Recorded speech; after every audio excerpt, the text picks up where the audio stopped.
Talvez uma maneira de falar da liderança que deverá prevalecer nos novos tempos é contrastando a liderança tradicional com a liderança transformacional. A liderança tradicional tem um comportamento transacional, ou seja, ela estabelece relações de troca com os seguidores e motiva, sobretudo, com base em recursos materiais, sobretudo recompensas financeiras. É um tipo de liderança instrumental, que tem visão de curto prazo e quase sempre são líderes egoístas.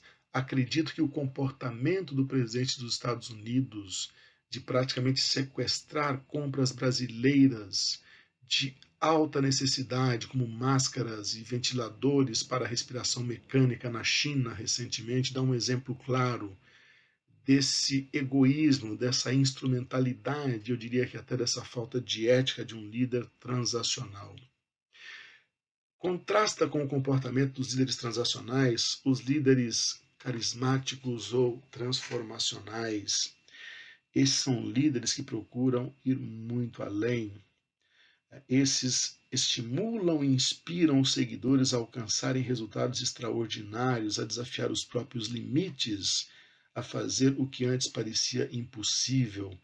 Eu deixo como exemplo de líderes transformacionais essas duas mulheres extraordinárias. A Luísa Trajano, presidente do Conselho de Administração da Magazine Luiza, e a Ursula Burns, CEO da Xerox.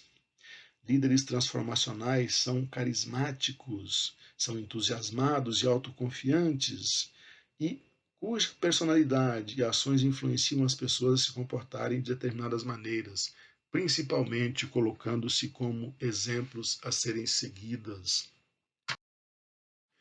Embora o termo visão esteja frequentemente associado à liderança carismática, transformadora, quando falamos de liderança visionária, significa dar um passo além, de uma liderança que pensa um mundo melhor para todos. E eu deixo como exemplo disso o extraordinário ex-presidente norte-americano Barack Obama, que, embora não tenha mais nenhum poder formal no governo norte-americano, é apontado por várias pesquisas como o líder mais influente do mundo. Vários autores tentaram identificar as características pessoais dos líderes visionários. A análise mais abrangente identificou 5 dessas características. São pessoas com uma clara visão de futuro. São pessoas com uma capacidade extraordinária de articular essa visão de futuro com um plano para executá-la e de comunicar esse plano. São pessoas com uma disposição extraordinária para correr riscos e alcançar essa visão de futuro. E são pessoas com a capacidade enorme para compreender o ambiente e as necessidades dos seguidores. E são pessoas com comportamentos fora do comum, ou seja, capacidade para desafiar o óbvio, o status quo e as próprias forças.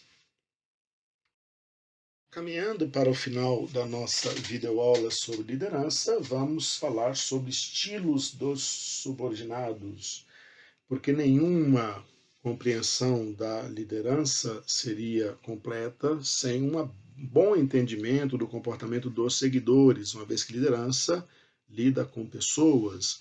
Muitas pesquisas têm sido realizadas para entender o perfil comportamental das pessoas quando obedecem aos líderes. Essas pesquisas têm classificado os subordinados em 5 categorias, divididos em 2 dimensões. A primeira dimensão, como podemos ver aqui, é a que classifica-os de acordo com o grau de dependência ou de independência, aqui na vertical. E a segunda, de acordo com o grau de se eles são ativos ou se eles são passivos, aqui na horizontal. Então, um subordinado que tem independência, mas que é passivo, ele é classificado como um subordinado alienado. Qual que é a característica dele? Ele é um pensador crítico, mas ele é passivo. Ele é independente, mas ele é passivo. Costumam ser pessoas que foram eficazes no passado e que, de algum modo, experimentaram frustrações e obstáculos, provavelmente ou possivelmente enfrentaram mesmo algumas injustiças. São pessoas que costumam perder muito tempo reclamando sem oferecer muita coisa de útil ou de construtivo para a organização. Temos, por outro lado, uma pessoa que é um conformista. O que é o conformista? É uma pessoa que é bastante ativa, mas ela é muito dependente. O conformista é o típico bajulador, o chamado puxa-saco. Não usa as suas habilidades para o pensamento crítico e, embora participe ativamente, ele contribui pouco.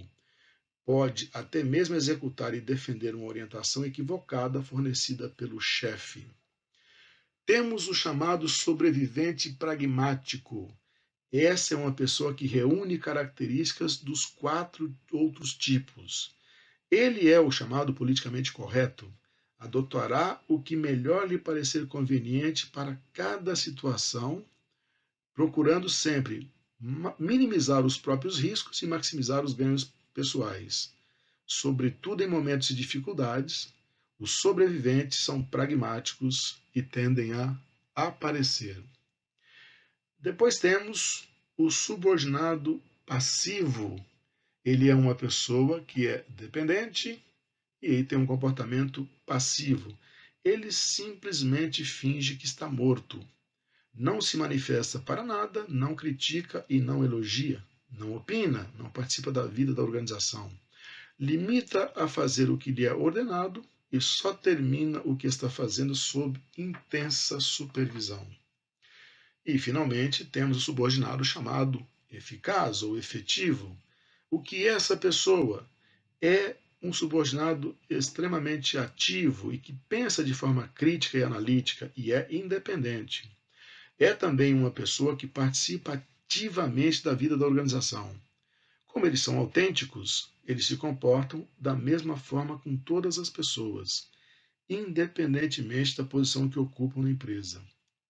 São exatamente essas pessoas que procuramos identificar para trabalhar nas empresas que estão implantando sistemas de gestão baseados em organizações planas, ou seja, autogestão, ou seja, organizações que são bossless. Depende de pessoas que tenham um pensamento de dono, que sejam empreendedoras, que sejam capazes de cuidarem de si mesmas ou que dependam minimamente de supervisão de outras pessoas. Vamos terminar a nossa videoaula sobre liderança, observando as principais fontes de poder à disposição das pessoas nas organizações. Algumas dessas fontes decorrem da posição ou do cargo que a pessoa ocupa, outras estão relacionadas às características pessoais, podendo ser o carisma, podendo ser a especialização e podendo ser até mesmo redes de relacionamentos. O poder legítimo é aquele que decorre de uma função ocupada pela pessoa. Se você ocupa uma função, um cargo gerencial, por regra, diz que você tem direito de dar ordens e as pessoas que trabalham sob a sua coordenação o dever de obedecer.